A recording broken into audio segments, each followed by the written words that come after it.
Welcome into another episode of Mood Swings with Liv Moods. I'm Liv Moods, and of course, this is presented by Landmark Lincoln. As you guys know, I am a proud new owner of a 2025 Lincoln Nautilus, and boy, do I love my car. I also love my family over at Landmark Lincoln. If you guys have not checked out their location off of Bellevue and Broadway, get your butt over there. Tell them that I sent you. They'll get you in a car, and they speak for themselves. Let's get into the show. Hello and welcome in. Please do not leave your luggage unattended on the station.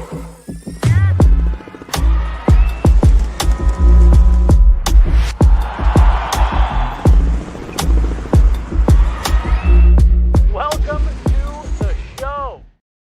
Hello, everybody, and welcome into another episode of Mood Swings with Liv Moods. Guess what? I'm Liv Moods, and this is Mood Swings. Yes! And it's a Monday. And unfortunately, it's not a Victory Monday. We cry. There's going to be a lot that I have to talk about today. And as you guys know, I was getting tweets and DMs all the time.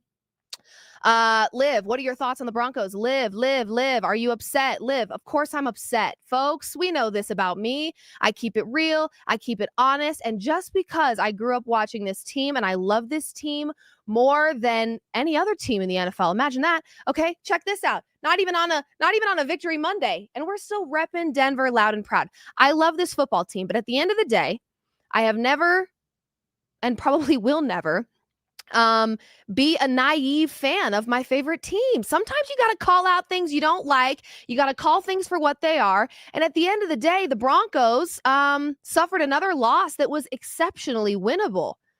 Yeah.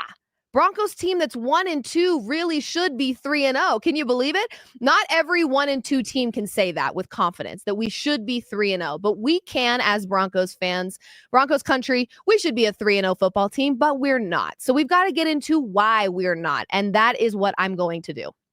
Yes, I love to be honest. I am no liar, okay? You can ask anyone. Ask my fiance, ask my family, ask my friends. I've never been one to lie very much.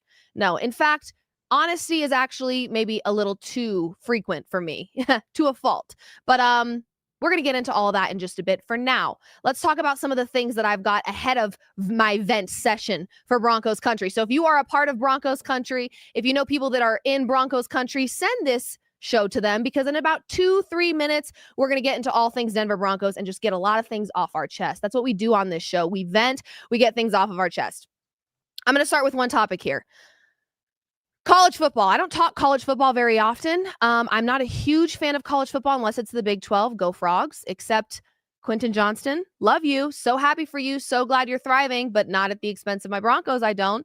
Go Frogs anyway. We're going to talk about Arch Manning, okay? And I'm going to play the clip for you if you guys have not seen it. But here's the deal. There's a lot of conversations happening about Arch Manning. He's been kind of under a spotlight, under a microscope even, where people are kind of psychoanalyzing everything he does. I'm one of those people, obviously, because I'm about to talk about it. Let's roll the tape and then let's break it down. Here it is, Arch Manning. Second down and goal. Moore goes in motion. And Manning keeps it himself. Cutting up, gets into the end zone, touchdown. Wow, he has been a pretty good. Oh. Cue the eye twitch. Now, here's the deal. Should he be excited? Of course he should. He got in the end zone. Arch Manning proving some of the haters wrong, right? Flexing on him when he gets in the end zone. Flexing on who, you might be wondering? Sam Houston State. Maybe let's not do that. Okay, here's my problem, though. Horns down always and forever. Forget about it. You're not going to get a horns up over here. Forget about it. Horns down forever and always. So maybe some of this is coming from a petty angle as a former Horned Frog. Texas trying to frame this on their Twitter account as swagger or aura. Please cut it out, okay? Cut it out immediately. This is Sam Houston State. Dare I say this was maybe a little bit more cringeworthy than the Rolex flex? I think it might have been, honest to goodness. I'm happy for Arch Manning. And you know what I'm even happier about? His parents. Speaking of parents, I believe my in-laws are watching this show right now. I love you both. Thank you for tuning in. And if my parents are also watching, I love you as well. Thank you for tuning in. No, shout out to Arch Manning's mother, because he gets in after the game, he's in his post-game presser, whatever, and he's talking about it. And he's like, yeah, my mom wasn't happy about that. She shouldn't be. That's a timeout, Arch Manning, because why are you flexing on Sam Houston State? It's not okay. Let's not call this swagger. It was a bit cringy. I'm not going to, hound him about it for too much longer because I'm proud of him. He got in the end zone. He was excited. He was hyped, and he should be. However, flexing on Sam Houston State really isn't a flex. You know what I mean? Like, let's not get carried away here, Arch. We've got some other games that we've got to get through before we start flexing on people. That's all I'm going to say. And also, of course, horns down, always. Forget about it. Okay, let's move on. We've got quite a few 3-0 teams, don't we? One of which is not the Denver Broncos, unfortunately, although they totally could and should be. 3-0 teams that I'm just not sold on yet. Let me give you the rundown of who the 3-0 teams are, though. The Chargers. I know. We're still licking our wounds. It's tough. The 49ers, the Bills, the Eagles, the Colts, the Tampa Bay Buccaneers. The teams that are 3-0 that I'm just not sold on just yet. Tampa Bay, of course, feels like the most obvious answer here, okay? I think they've got the lowest point differential ever for a 3-0 team. They're winning games in a very close fashion, and some of these wins have been at the expense of the other team making, game-losing mistakes. And I'm not taking away from their 3-0 wins, but they're a little too close for comfort to me. This is not a team that I watch and go, this is a Super Bowl bound team, although they are 3-0, and I'm not being a hater. It's just, I'm not there yet with Tampa Bay because these games are a little too close for comfort. And some of these wins are more because of mistakes made by the other team than they are these clutch wins by Tampa Bay. So I'm not there yet with Tampa Bay. I'm not. I want to see them play a little bit of stiffer competition and win convincingly. You know what I mean? Get the dub. The next 3-0 team that I'm not yet sold on is the 49ers, okay? Here's the deal about it. The 49ers are always going to be good.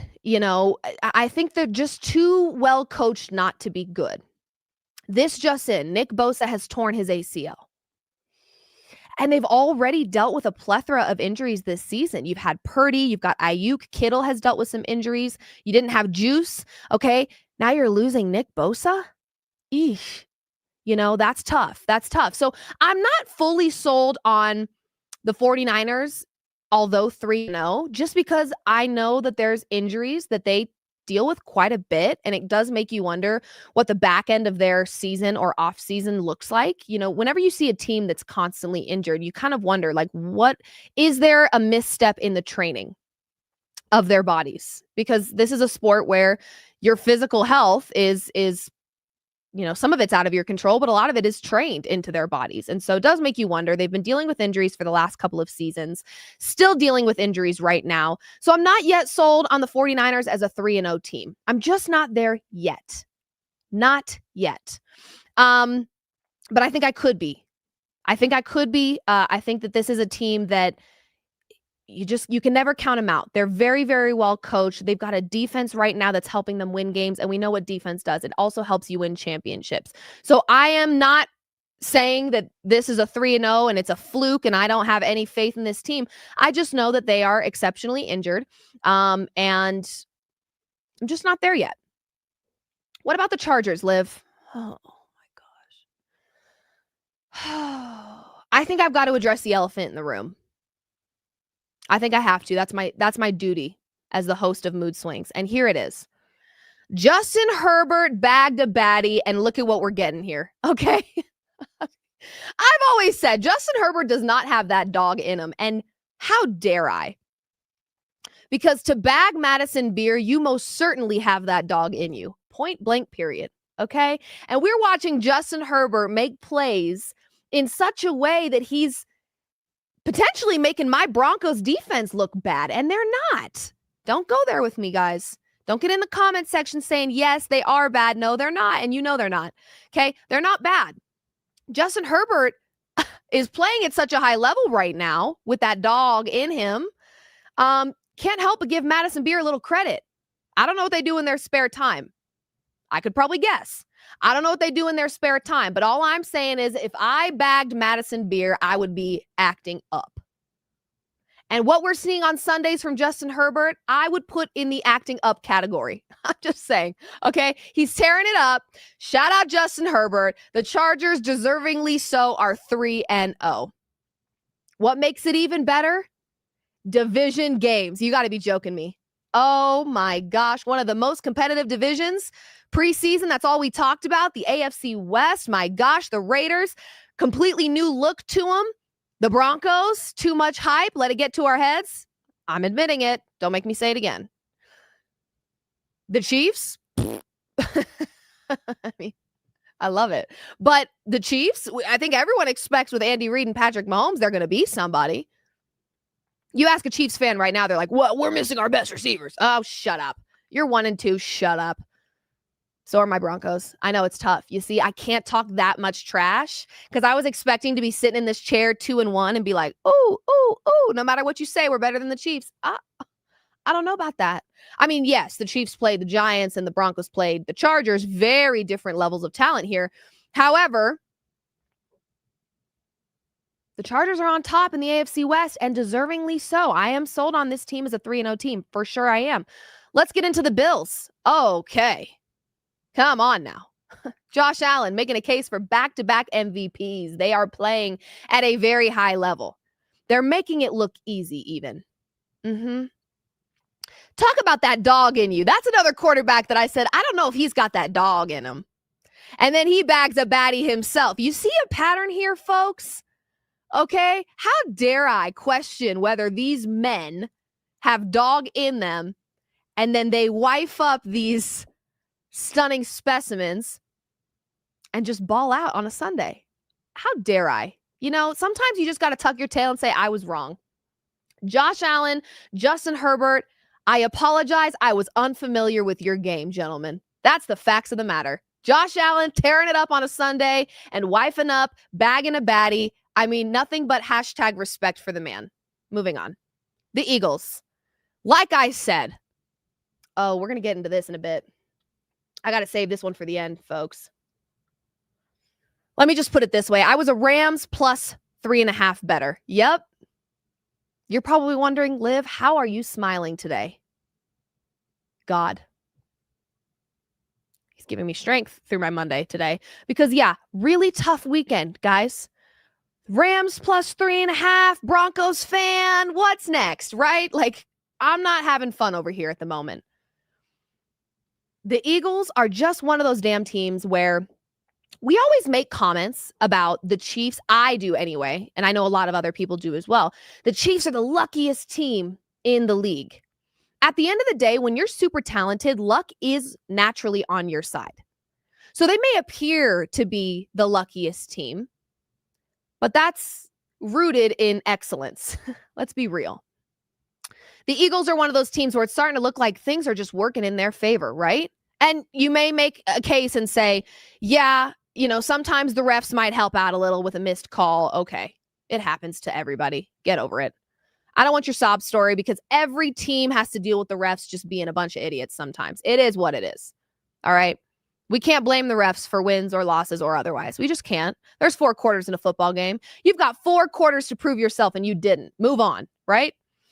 The Eagles are just one of those teams where luck seems to be on their side, but it's rooted in excellence.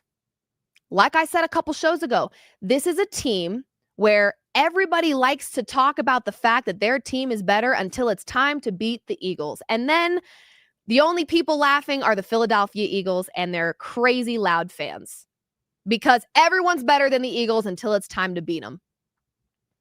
And it does appear that luck is kind of on their side. But again, that happens when you're an excellent football team, and they are, period.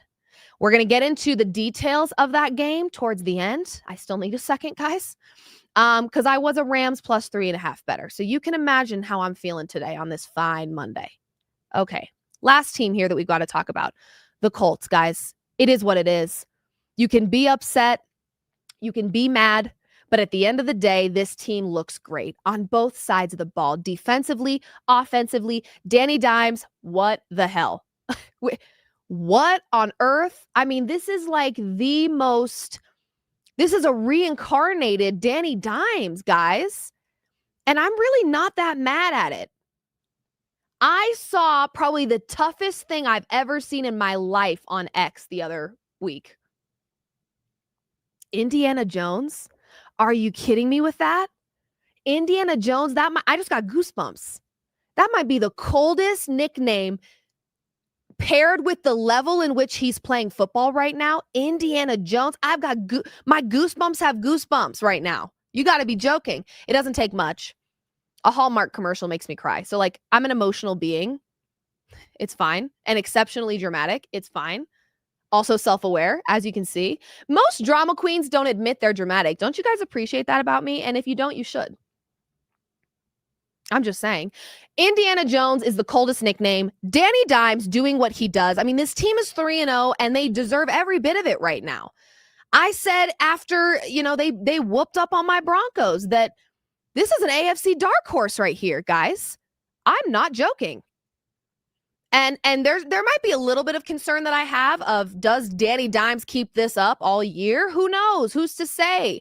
We thought Derek Carr was going to win MVP and the Saints were going to the Super Bowl, and that didn't happen. There's a lot of games left. But what we're seeing right now from the Colts is absolutely worthy of a 3-0 start. They absolutely are an AFC dark horse, and they're looking pretty good in my opinion. I'm not mad at it at all. I'm liking what I'm seeing over there. So the only teams really that are 3-0 that I'm just not sold on just yet are Tampa Bay and the 49ers. Outside of that, these are some pretty complete football teams. Now, you could also look at the rankings, if you will, and look at the records so far and say some of these teams are better than their record. That's also true, but that's why we love the NFL season, because there are 18 weeks where the best can prove themselves. By about week 6, 7, I think you get a little bit more of a solid idea of who's legit. That's when you can start building your tier system. Like, here's tier 1. These are contenders. Here's tier 2. They're just behind, but they're not there yet. By week 6, let's start doing that. But for now, let's cool it. I'm saying that as a team or as a sports fan that is not liking her team's record. So some of this is me just talking through my emotions. Bear with me. I've got to give a huge shout out, massive shout out. I want everyone in the world to hear me say this at the top of my effing lungs. Shelby Harris, okay? Guerilla Sports' very own Shelby Harris, you are a dog, my friend.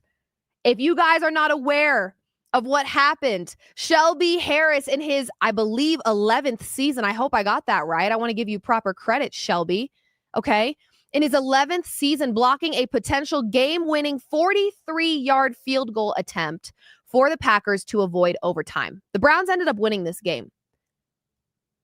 The identity-less Browns won this game against the Packers, who have looked like one of the most complete teams in the NFL. And shout out Shelby Harris. Shelby won't give himself proper credit because I sent him a DM on Instagram and he's like, yeah, I'm an old man. I was like, hello, you're a badass old man. Let's call it what it is. The instincts on a play like this, beyond impressive. You have still got it. Huge win for the Browns versus the best team in the NFC North. Like I said, one of the most complete football teams in the NFL that we've seen in the first 3 weeks. And Shelby Harris had a very large part to do with that. I actually called it the Browns were going to win that game. I did. We can roll the tape later on. It's the truth. I did call that, and I said it was going to be a defensive battle. That's what it was. Oh, Liv knows football? Yes. Deal with it. Okay. Shout out Shelby Harris. Next segment. I don't want to do it. I don't want to do it to myself talking about my Denver Broncos. I don't want to do it. But we have to. We have to because I'm not a fan that runs from the truth.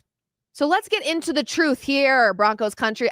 You know what? I'm going to toss us another retweet on social media so that Broncos country can join in for a second. Get comfortable, grab your popcorn. Liv Moods is about to be spitting facts and only facts about what's happening with the Denver Broncos. And I'm not going to sugarcoat nothing. Because where is that going to get us? I don't like sugarcoating stuff. Okay? Might be my downfall in life that I don't sugarcoat anything, but I'm certainly not going to do it with a Denver Broncos team that is 1-2 and has no business being that. This is a team that should be 3-0. You know what's more painful than just losing a football game? It's losing winnable football games that hurt the most. Yep. And we've seen that now 2 weeks in a row. We got to get it together. Broncos immediately with the most swiftness. I've had enough. I'm up to here with it. Okay.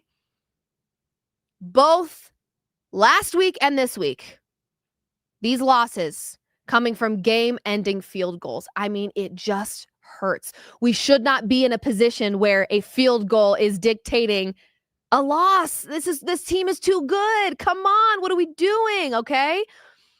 Here's the problem, and we're going to just get into all of it. I'm going to unpack it all for you right now. The offense lacks discipline.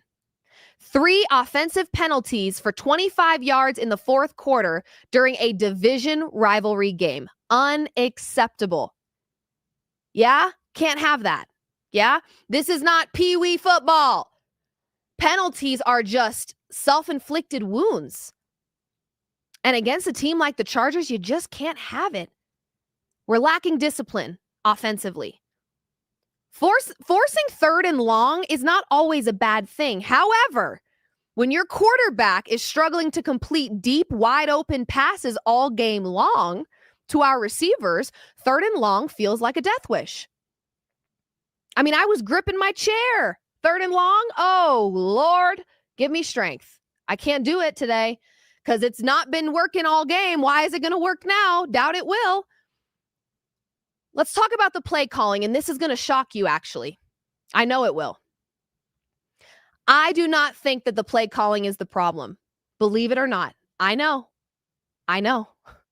Normally, I would say, hey, Sean, what's going on? Give it up. Give it up. The play calling's not for you. Give it up. But here's the deal. The moment you want to start yanking your hair out watching the play calling, there's a play that is drawn up by Sean Payton that actually works. And it's very successful. And it looks really advanced and smooth. So just when you're ready to fire it up on Sean Payton over play calling, they work. Here's my issue. It's not a play calling problem. It's an execution problem. Bo is not executing right now, and that's the issue. I'm sorry, but someone's got to say it. Where Sean is at fault potentially here is his stubbornness and his inability to evolve his play calling or change his play calling to make it a better suited system for Bo. Play to Bo's strengths. Bo looks uncomfortable as ever out there. I mean, he doesn't look confident. He looks skittish. He looks nervous. He's not playing his game of football. Now, I'm not making excuses for Bo. Like I said, this is an execution issue. We are not getting execution out of Bo. Sean Payton schemed wide open players all game long. Here's the problem. 1 of them worked. 3 were overthrown. And many were just missed by Bo. He did not see them. Wide open spaces. This is an execution issue. Have I completely lost faith in Bo Nix? No, I haven't. But there's an execution issue right now that I've now seen through 3 weeks, honestly. Even in the win, I was seeing execution issues by Bo. So that's got to change. You've got to give a little bit of an allowance to the defense when things aren't going swimmingly. You cannot rely on your defense as heavily as we did last season, this season again, and expect to win football games. You just can't. Let's get into the defense. Much improved from last week. God bless it. Because last week I was a little scared. They did great.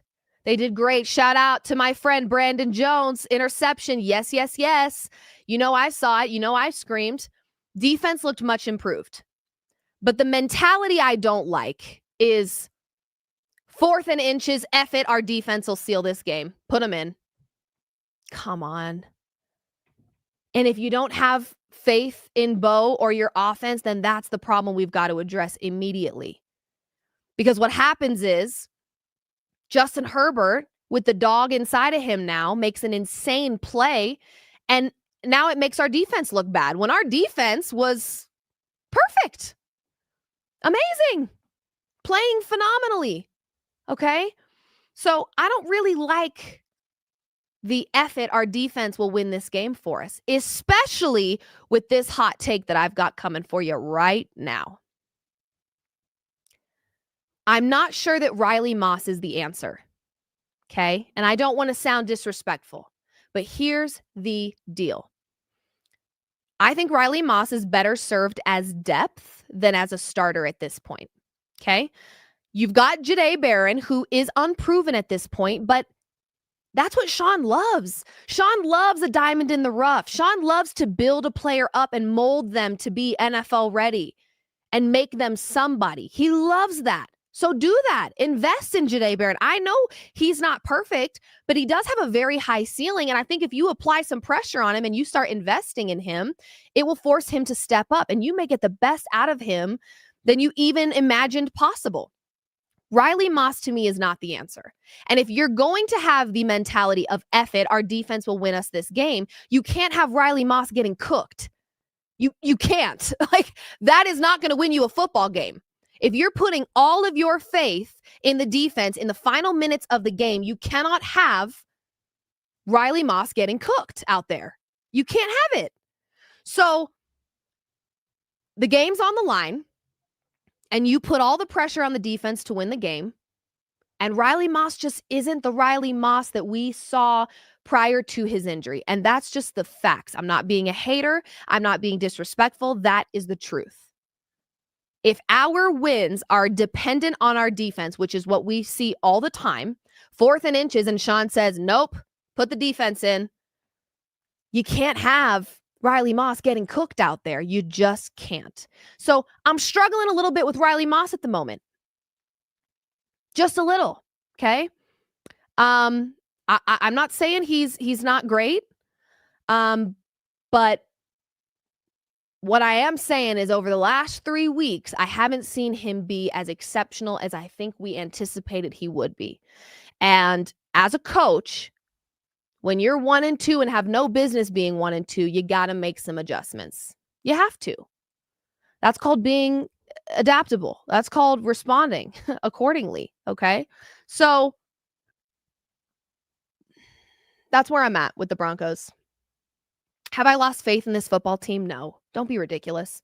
I love this football team, and they're super stinking talented, but there's a lack of discipline. There's some execution issues, and maybe there's going to be some changes with Riley Moss. Who knows? I don't know, but I would certainly make some changes if it were me. And I'll leave it at that. Okay. And what do I know? What do I know? I'm not an NFL coach, but like I said last show, you've never seen me throw a football. So don't pretend like you know what I'm capable of. Okay? I'm a freak of nature athlete. She might be telling a fib. Anyway, let's move on. Where do we stand? My weekly standings for today. Yes. This one's kind of funny. This one's kind of funny and kind of fun. Okay, guys? My weekly standings are only 3 people, if you will. 3 people. Or groups of people. Whatever. 3 people that may have lost their jobs by now if they worked a 9-to-5. You know, sometimes we watch people make mistakes. Everyone's human, right? Everyone makes mistakes. Nobody's perfect out here in this world. But when you see people making the same mistakes over and over again, in a 9-to-5, that typically gets you fired. It's just the truth, okay? So my top 3 list of people who would have lost their jobs by now if they worked a 9-to-5, it's really just me being over it. At 3, especially after this weekend, kickers. They would just do away with the position if they worked a 9-to-5. They'd be like, this is not working for us. This weekend was a very interesting weekend for kickers. Harrison Butker, who's usually very reliable, missing a lot of extra points there, okay? Parker Romo, ATL, Atlanta. Didn't they just do away with their other kicker and brought this guy in? Yikes. Misses both kicks in week 3. Yikes. Sheesh. Joshua Carty, 2 blocked field goals. Someone check on him today. Let's send our best wishes to Joshua today. 2 blocked field goals? You got to be joking me. Ouch. Come on, man. The kickers after this weekend, I'm not shading the kickers, But the kickers after this weekend, if they worked a regular 9 to 5, the company would just say, we're done with kickers. I've had enough. I've had it up to here. Kickers at 3. At 2. Russell Wilson. Pack it up. Pack it up.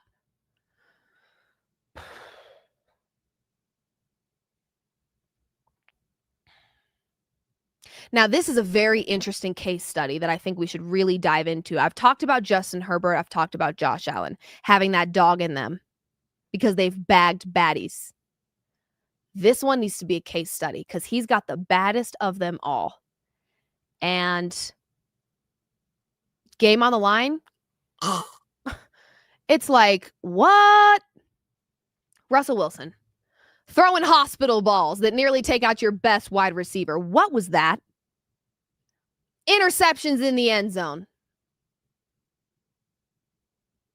As a Giants money line better, which, by the way, guys, there was a little bit of manifestation happening there. I was like, I don't want to see the Chiefs get a win. I'd love to see them start 0-3. Let me bet on the Giants. Okay. There was a little bit of manifestation happening there. But to be honest with you, had Russell Wilson played any better, they actually could have hung in this one. But no, Russell Wilson says, let me choke this one away. Cool. Here's the problem, though. The Giants really are losing opportunities, in my humble opinion, to invest in a young quarterback that in the preseason proved to you how high his ceiling is. Jackson Dart.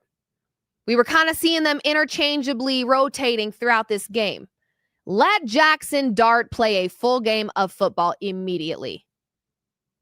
Russell Wilson's a great backup quarterback. You've got it. Yep. Cool. I'm not sure he's got that starter juice anymore.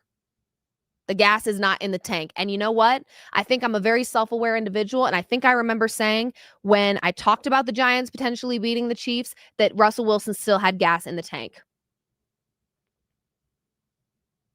Do we got a time machine so I can run that back and take it back immediately? You've got to invest in Jackson Dart at this point. I think the Giants are fools with a capital F if they start Russell Wilson next week. You're 0-3. You got to make a change. And you've got a guy that in the preseason showed you he's got a high ceiling. You've got to start. Let me try that again. You've got to start Dart. Put it on a t-shirt immediately. Copyright, Andy. Send an email. You've got to start Dart. Hashtag start Dart immediately. Hashtag start Dart immediately. I think they're fools if they don't. But what do I know? I know a lot, actually. And I think it would be in their best interest to bench Russell Wilson, who, if he worked a 9 to 5, would have been fired by now. Thank you. Moving on. Okay, at number 1, the people that would have been fired by now if they worked a 9 to 5 job. Jerry Jones. I mean, what's it going to take, guy? What's it going to take? The effing Bears? Oh my God. It's worse than we thought it was. It's worse than we thought it was. There has to be at this point. And there's not. That's the part. That's why I'm like, you're at number 1, Jerry. I've had enough of you. You would think there's some serious self-reflection happening when you are a team that wants to be taken seriously and you're allowing Russell Wilson to light it up. You're allowing Caleb Williams to light it up after you just let Micah Parsons walk away. What is wrong with you? Are you okay? Are you okay? Talk about a stubborn man. I thought Sean Payton and Mike Malone were stubborn men. This is the most stubborn of them all. What makes it worse, though, not only are you allowing a Russell Wilson to light it up, win or lose, Russell Wilson played a pretty decent game versus the Cowboys. Not only are you allowing Russell Wilson and Caleb Williams to light it up, but your $240 million quarterback isn't always keeping up with guys that he has no business not keeping up with. Now, I will say, it's very easy to frame like Dak threw an interception. I watched one of the interceptions and shame on this entire offense. Drop and give me 500 because you're like playing hot potato and you're pretty much handing the ball to the Bears and just saying, well, my bad. Come on, guys. But in the same breath, I'm going to say this.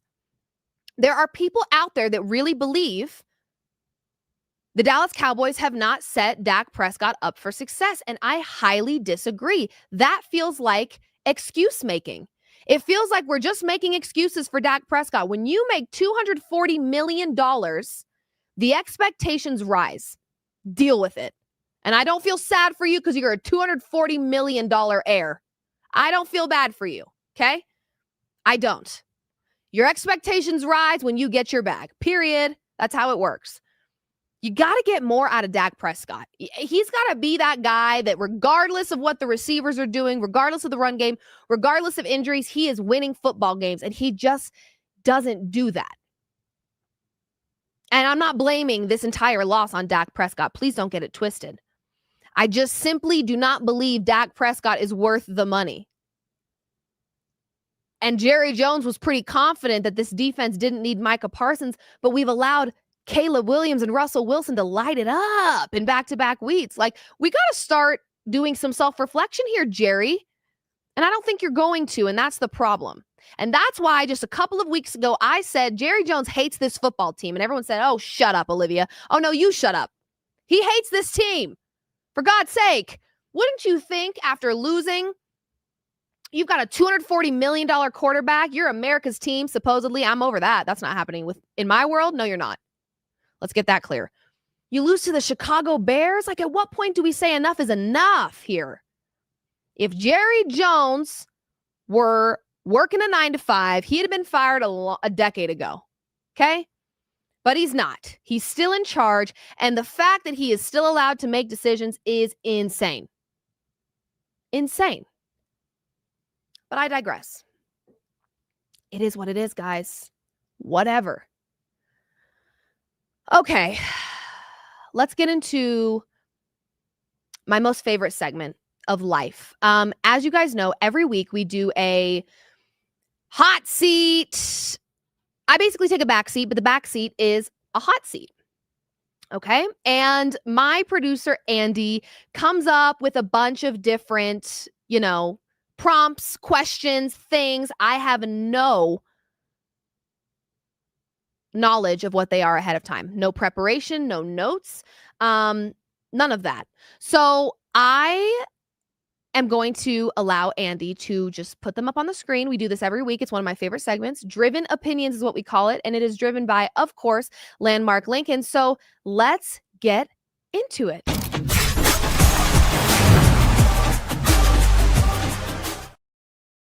Oh. Okay, let's get into it. What do you have for me, Andy? I'm scared. Oh. With my in-laws watching is crazy. And you know what's crazy? Andy knew my in-laws were going to be watching. She's crazy. Oh my gosh. What is the pettiest thing I've ever done? Wow. I actually feel like with age, my pettiness has been lowered. But for sure, petty, always been, probably always will be. The pettiest thing I've ever done. Wow. I'm trying to take myself back to the days of, subtweeting, of course. We've all sent a subtweet. That's so lame, though. That's not a good answer. We've all subtweeted someone.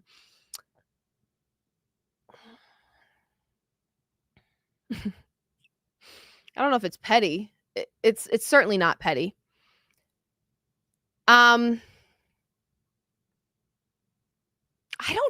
actually really hard because there's a lot of times where I think I act out of emotion, but it's so warranted in my mind that it's just it's not considered petty.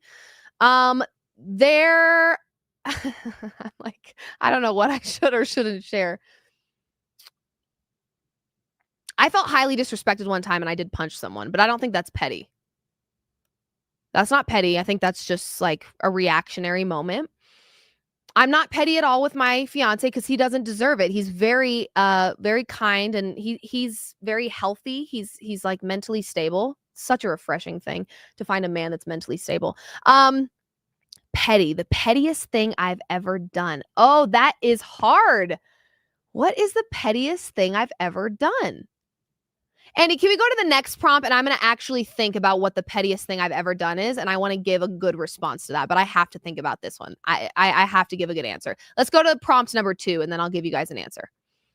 They're a 10, but they missed 2 of 3 field goals in an NFL game, including the game winner. 4. Sorry. I need someone that rises to the occasion. If I'm dating you and you choke under pressure, when it really matters the most, you disappear, you're MIA, goodbye, that's tough. That's tough. So I'm going to say 4. Now, if you bring other things to the table, like maybe, I don't know, you're kind, you're nice to my sisters, I could probably move you up to a 5 or a 6, but nothing higher than that. You got to be able to rise to the occasion, you know? When kids are in the picture, when you're married, when you got all these things going on, like, do you choke under pressure or do you rise to the occasion? 10 to a 4. So here's what we're going to do really quick for that last question. Here's what we're going to do.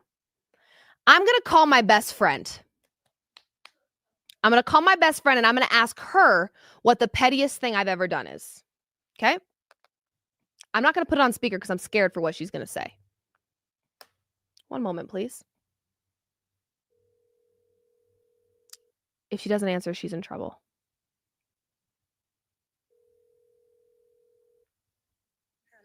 Hi. So really quick, I'm actually live on my show right now. And one of the questions I got asked is, what is the pettiest thing you've ever done? What is the pettiest thing I've ever done?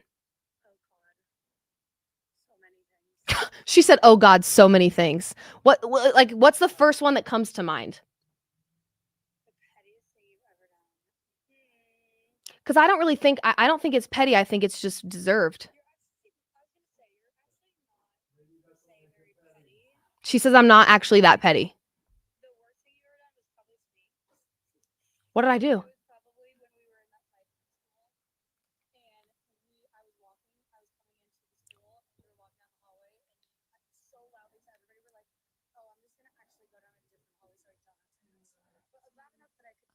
Oh, well, wasn't I a little brat?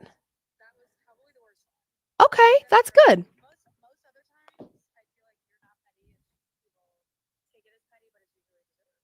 Perfect. Okay. I will share that story. Thank you. Love you. So as I predicted, I'm not a petty person. No, I'm just kidding. She said most of the time when I react, I'm actually not petty. It's deserved. Okay. And I've actually always said this. I am the nicest I'm only mean to mean people. However, she did just tell me a story about how her and I got in a fight in high school. And I guess I announced to everyone that I was going to walk down a different hallway because she was walking towards me and I didn't want to be near her. I guess that is kind of petty, but that still doesn't feel very good. Like, I feel like I need to sit on this one because I know I've been petty before. And this is just certainly not. Oh, I do have one. This is from high school. I had an ex who played soccer and he told me that he was just being weird. He was being very off and I knew something was off. And so I actually showed up to a soccer practice and hid in my car. And as it turns out, his ex-girlfriend was actually at the practice. She also played soccer.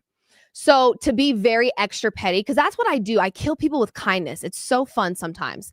So what I did to be really, really petty is instead of causing a fight, I actually put him together this really nice care package for his game the following day. And I put it all together. There was Gatorade chews and socks and snacks and a Gatorade and Pedialyte and all these wonderful things. And I left it on his car when he was at his friend's house playing video games. And that was kind of my little petty, look what you're about to lose. That was crazy work. And actually, To make matters 10 times worse, I think I stayed with him for like an additional year. And when I dropped off the basket, I tried to get him to come outside to get the basket. And I texted him and I said, hey, I think I left my wallet in your car. Can you check? He's like, yeah, I'm wrapping up this video game. Give me 1 second. I was like, okay, cool. So I'm sitting outside in the cold holding this basket, waiting for him to walk to his car that he said he was just going to walk to. He texted me as I'm standing out there shivering saying, I just checked. It's not in there. I'm at your car. You did not check. So in an attempt to be petty, I actually got double pettied in return. Maybe that's why I'm not petty anymore, because it didn't work for me. And it wasn't as fun as I thought it was going to be. But that's definitely a petty thing. And I'm sure I've done more. I'll bring them to Friday's show. How about that? I'm going to think through the top 5 pettiest moments by Liv Moods, and I will absolutely share them on the show, because we're honest here. We are. Okay, great. Let me get something off my chest, shall I? Is that what's next? It is. Here's what we need to talk about. The Colts owner. Can y'all leave this woman alone? Immediately, I'm begging you to leave this woman alone. Here's what I want to say about it. There was, and maybe still is with some people, a possible concern of micromanaging by her just because she's simply standing on the sidelines with a headset, listening to the play calling and writing down notes. First of all, let's just pretend she is micromanaging. It's working. The team is 3-0 for the first time in over a decade. So maybe let's just back off and let her micromanage. If she is micromanaging, which I don't believe that she is, but if she is micromanaging, it appears to be working. So what is the problem? Okay.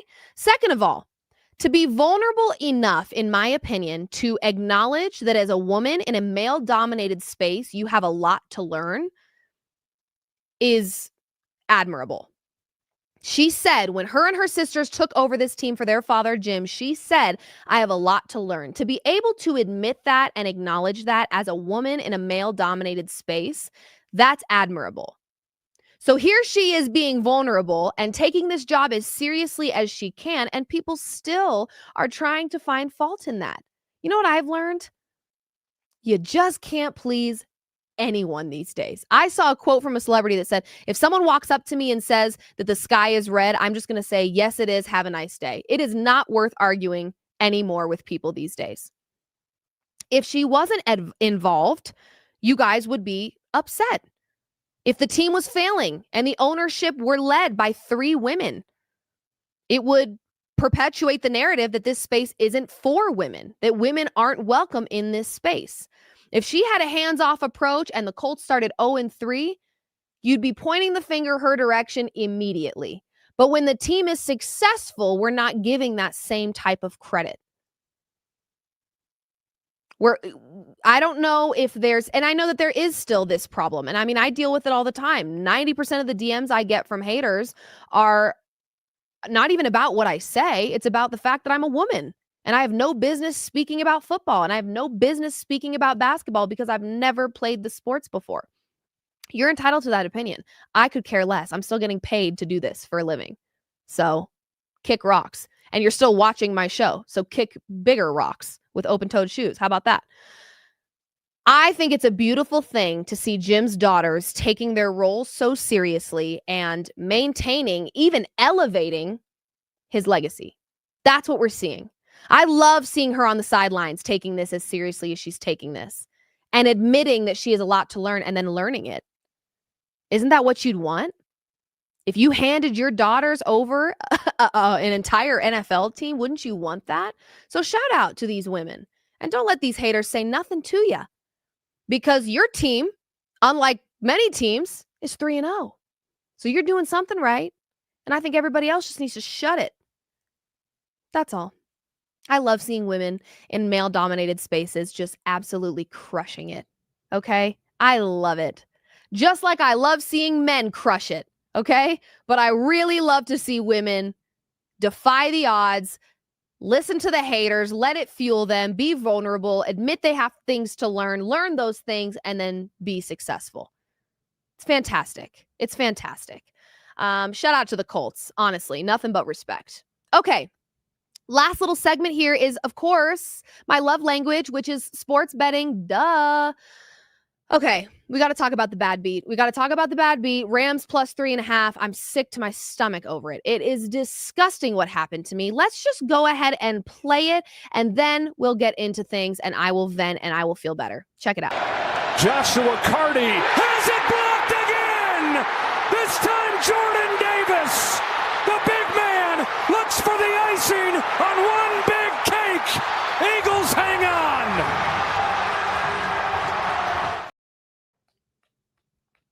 Oh. Woo. Not good. Not good. Wow. Carty, like I said earlier, the kickers losing their jobs. 2 blocked kicks in one game. Please, someone check on this man. Okay. Check on this man. Ay, caramba. This Rams team was this close to winning, not just covering the spread, winning this football game. Jordan Davis, out of nowhere, blocked a field goal attempt to basically secure the win for the Eagles, because even if he hadn't run it all the way back for a touchdown, he prevented them with time expiring to score a field goal, and therefore the Eagles would have been up by 1 and won the game. However, he proceeded to run the ball 61 yards to the end zone to seal the victory for the Eagles. 18.59 miles per hour this big boy ran. The fastest by any player over 330 pounds since at least 2017. Come on now. Jordan Davis. Yes. Fantastic.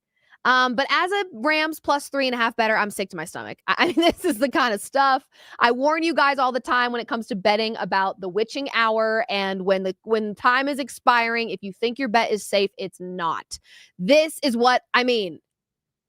You're not safe until the game is done. They have shook hands in the center of the field and it's over. Okay. Until then, nobody's safe. Rams plus 3.5 was looking so stinking good. The Rams were leading 26-21 midway through the fourth quarter, folks.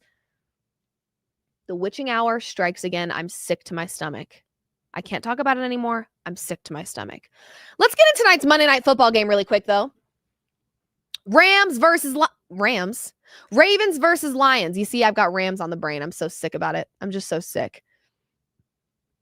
Let's go with Lamar Jackson, 2+ passing touchdowns. He has hit this in 7 of the last 8 primetime matchups. Yes, we know what Lamar Jackson's capable of. Put some respect on this man's name. In a primetime spot, he's going to rise to the occasion. That's what he does. Lamar Jackson, 2+ passing touchdowns. When I checked earlier, I think it was like minus 180 something in the FanDuel Sportsbook. Not going to be great value, but pair that with something else. You got yourself a nice little parlay. 7 of the last 8 primetime games, Lamar Jackson has hit this prop. And the Detroit Lions, we know they like to sling it, so he's going to have to keep up. I think you could also probably bet Lamar Jackson's rush attempts, because we know he's going to be mobile. He always is. But 2+ passing touchdowns feels a little more appropriate for a primetime spot here. I also like Jahmyr Gibbs anytime touchdown. I don't know why. This one's kind of one of those gut plays where it just feels like Gibbs is going to get in the end zone tonight. Believe it's like plus 135 in the FanDuel Sportsbook the last time I checked. Maybe you sprinkle on him for first touchdown, but I certainly like him to score tonight. So Gibbs anytime touchdown and Lamar Jackson 2+ passing touchdowns. I'm going to be honest with you guys, full transparency here. First few weeks of betting for me are usually not great. Ebbs and flows, baby. Ebbs and flows. The best bettors in the world hit 50% of their bets on average. So back off and leave me alone. Okay. No, I'm just kidding. But it's tough. In the first few weeks, everyone's kind of getting acclimated. You're getting a read on teams and quarterbacks and defenses and blah, blah, blah. But I'm liking 2+ passing touchdowns from Lamar Jackson and Gibbs anytime touchdown. There you have it. Monday Night Football. Ravens versus the Lions. I believe the last time I checked, the Ravens were a 5.5-point favorite. Don't love that. If I could have grabbed that at 4.5 or 4, I think I would have felt better. But 5.5, kind of getting uncomfortable for me. So kind of feels like a stay away. But maybe you take Ravens money line and you pair that with Lamar Jackson 2+ passing touchdowns, and you get a little bit of better value for that touchdown play. But that's what we've got for you, folks. That is what concludes this Mood Swings episode. And I love you guys. And thank you for tuning in. Shout out to my wonderful, amazing in-laws who I love and adore. If you're still watching, love you. And I hope to see you soon. Shout out to my parents if you're watching. Shout out to anyone who's watching. Love you guys. I really do. I genuinely appreciate you guys always tuning in and hanging out with me on Mondays and Fridays at 4 p.m. Mountain Time. Nice little plug there. And we'll, of course, be back on Friday. And as we get closer to the NBA season, we will be talking about some more NBA stuff. Now, I will tell you, I did get a text from my fiance mid-show. He said, Van Vliet out, torn ACL. That's not good.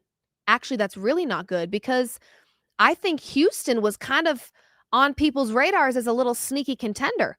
Van Vliet out with a torn ACL. He then says Westbrook could be a good pickup for them. Could be. Are they interested? Who knows? Who's to say? But Bosa torn ACL, Fred Van Vliet torn ACL. I mean, this is crazy time. And as we get a little closer to the NBA season, we're going to start to see a lot of things unfold. And we'll start talking more about the NBA season as we get a little bit closer. Right now, it just feels like all things football, and we love that. We'll love it even more if Denver can figure it out. Great. But yes, we'll be talking football and basketball on this show. Upstairs, they were trying to convince me to talk hockey, and I said, forget it, guys. I don't know a thing about hockey. Forget it. So for now, NFL, NBA, your new favorite sports therapy show where we just sit and vent and get things off our chest.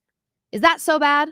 It's not. Love you guys so much. Thank you for tuning in to another episode of Mood Swings with Liv Moods. I'm Liv Moods signing off for now, but we will see you Friday, 4 p.m. Mountain Time. This has been presented by Landmark Lincoln. Shout out to my family over at Landmark Lincoln, whipping my new 2025 Lincoln Nautilus. She's a dream.